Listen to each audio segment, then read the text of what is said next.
大家好，我是秋平，我现在在重庆丰都，我旁边呢就是长江。在三峡大坝修建之前，这个里面呢有一个比较有名的景区，就叫做丰都鬼城。常说的鬼门关、黄泉路，还有那个阎王殿呐、都有。但是呢，三峡大坝之后，这个景区就整体迁移到我们现在看到的这座山上面。那么刚才说的这些比较有名的鬼门关也好，黄泉路也好，在这个山上面应有尽有。今天就来丰都鬼城探索一下，全国唯一的鬼城到底是什么样子的。可能很多人听到这个都觉得会害怕，但是呢，确实是一个非常有名的地方。眼前我们看到就是长江，老的丰都鬼城就在这个长江底下面，对面呢就是丰都。长江上面很繁华呀，货轮很多。那对面呢，看到没有，有一艘大的游轮。那这个游轮呢，基本上从湖北宜昌开始，它是一路去重庆的。眼前我们看到的，这就是丰都鬼城的牌坊，上面有几个字：鬼城天下名山。因为这里属于名山景区嘛。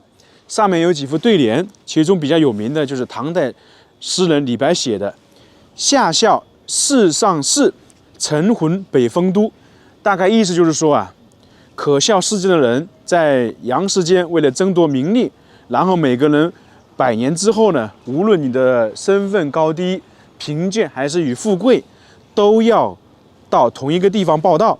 这个就是传说的阴曹地府鬼城。所以说，丰都鬼城也被称作是人类灵魂之都。那么这个牌坊有多少年呢？它是500年就有了，只是说现在这个是重新复建的。像这个丰都鬼城有什么呢？无常殿、鬼门关、黄泉路、天子殿、钟馗殿、十王殿，十王殿相当于阎罗殿，鬼门关。这个应该非常熟悉，无数中的电影电视剧都演绎了他们。黑白无常，这个属于白无常，他们是属于汉族民间文化中的一对神邸，也是最有名的鬼差。这个就是白无常，在头顶还有几个字：你也来了，感觉怪怪的。现在已经进入到景区里面了，装饰还挺多的，上面也显示是鬼门关、哼哈池，因为它这里是属于道教、佛教还有儒家三者合一的地方。我们经常说在古代佛教道教不能合一，但是它这里可以啊，因为它这里传承太早了，2000多年，在东汉的时期就已经有了。丰都鬼城其实是可以分为2部分，一块属于鬼城景区，另外呢双桂山景区，那里可能也是爬山上去的。丰都鬼城自古以来就是文化名城，是中国最具有特色、最有名气的历史文化小镇，以鬼国京都、阴曹地府闻名于世，是传说中人类亡灵的归宿之地。因为属于东方的鬼城嘛，所以比较神秘。历代文人名士，就是那些文人墨客啊，纷纷来到这个地方，在鬼城中留下了层层足迹和厚重的历史文化。特别像苏轼、陆游、李白，各个朝代的名人呐，都在这里碑刻。除此之外，还流传着很多的鬼神传说，大家应该看过《西游记》《聊斋志异》，都有描述。而关于鬼城的来历有很多版本，其中最可靠的就是二仙传说，就是说西汉时期的王方平以及东汉的殷长生，他们分别是在名山羽化升仙的。到了宋代，殷长生、王方平的名字被人们简化读成殷王，殷王即阴间之王，也就是阎王。那既然阎王在名山，那名山就是阴曹地府所在地了。于是呢，以讹传讹，名山就逐渐修起了鬼国的各种建筑，形成了到现在的鬼城。从这个地方基本上就是正式进入到鬼城了。然后去找一找鬼门关、黄泉路、奈何桥在哪里。走到这边，无时无刻都能够看到关于鬼的文化。前面就是哼哈二池，哼哈二将看过《封神榜》都知道了，武王伐纣有2个人就是说战士，但是姜子牙呢封他们2个为神将，这个就是哼哈二将的来源。那么这里呢，他们相当于是道教的，但是道教和佛教相融的地方，他们就在这里镇守山门一样的。我现在在鬼城的中间，大家看看身后，现在才2点钟，这个里面其实已经很昏暗了，因为树木比较多。假如说你来鬼城，晚上敢不敢来？因为大家都知道，鬼城其实很多时候讲述的就是晚上。我估计呢，可能很多人晚上是不敢来这个地方的。当然，景区它本身晚上是关门的，只是我们这样说。旁边还有个鬼国京都，所以像这些地方，一般的话晚上都要早点回去。特别是有时候进入大山里面一些景区啊，或者废弃的无人村，都要早点回去。像丰都鬼城有很多独特的东西，鬼门关黄泉路是一部分。我们眼前看到的这个呢比较奇特，它是叫星辰墩。在这里可以看到很多人想把它抬起来，2个人、3个人可能都抬不起来，因为这个东西呢，它重达200多公斤，只有专业的人员才能弄上去，所以呢，它这个就叫星辰墩，没有一个人抬得起来的。来这里游玩的游客，你看搬不动的。走奈何桥，过鬼门关，喝孟婆汤，这里呢就是传说中的奈何桥。我们眼前看的这个奈何桥呢，属于明朝永乐年间修的，就是朱元璋的儿子朱棣那个时候修的。很多建筑啊，像武当山的建筑也是属于朱棣那个时候修建的。本身朱棣当时朱家王朝比较信奉道教，所以说其实是有这个东西的。那这个奈何桥可以看到左中右是有3条道路的，那么这个道路是有说法的，什么人该走什么道路，先迈哪只脚，走多少步，进去走哪一条路，回来走哪一条路，全部是有说法的。关于奈何桥的故事啊非常多，等一下我们再详细介绍一下。过奈何桥，喝孟婆汤，这里还真的有啊。当然，这个是一个相当于饮品店，主要是夏天，因为重庆这个地方夏天是有40度左右，估计这个是用来降暑。奈何桥旁边就是属于廖阳殿，以前这里是叫大雄宝殿。关于这个大殿还有一种说法的，牵涉到生肖，还有呢男左女右。首先看到这里有3个门，中间这个门呢是相当于经常在影视剧中看到说看破红尘，那么从这里进去，然后左右两边呢，左边这个属于龙门，右边这个属于虎门。那从左边进去呢，就代表着鱼跃龙门嘛，一般形容事业高升嘛，所以大部分来这里呢都是要从左边的龙门进去。而右边有一个说法，就是属羊的人不能从这里进去，因为是叫羊入虎口，所以是不能走的。另外就是说这里是鱼跃龙门，所以人们都是从龙门进去，但是在这里区分呢，男左女右，就是男的呢从这个龙门进去先迈左脚，女的先迈右脚，不磕不碰不踩，这个就是寓意说你的后面的事业会越来越好。当然这是一种传说，一种美好的心愿。奈何桥往前面走一走，这里呢就是33重天。什么意思呢？被称为登天梯，就是我们看到这些整个条形石啊，大家猜一猜，长度3米，宽0.4米，一块石头大概是500公斤。那么登一步石梯即上一重天，整个是33层，就进了南天门。玉皇大帝就在上面，就是所谓的凌霄宝殿。所以说这个基本上又是道教的东西了。现在走上去走一走33重天，是不是真的到凌霄宝殿？当然这个都是在神话当中存在的。凌霄宝殿大家可能真的能够看得到，玉皇大帝的塑像也能够看得到。整个在丰都鬼城啊，不光有凌霄宝殿，有玉皇大帝，还有判官、阎王，大家都能看得到，包括丰都大帝，还有18层地狱，这些我们耳熟能详的，在这里呢应有尽有。所以说这个地方是非常有意思的。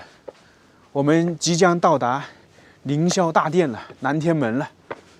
这里呢，可能就被称为是南天门了，但是这个只是我们一个比喻的。旁边就是凌霄宝殿，经常说玉皇大帝，那么这里就有了。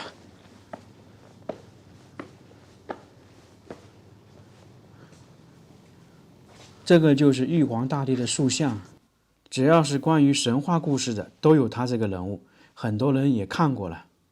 在丰都鬼城这里呢，就是这个样子。大家看看这块碑是叫什么？为善成和碑，看起来是不是一个字？但是呢，其实是有好几个字的。它是左边是为，上边是善，下面呢又是成，右边呢又是和，四个字连起来叫做为善成和。这个非常巧妙吧？一眼望去，大家可能还不知道什么字。那这个字是什么意思呢？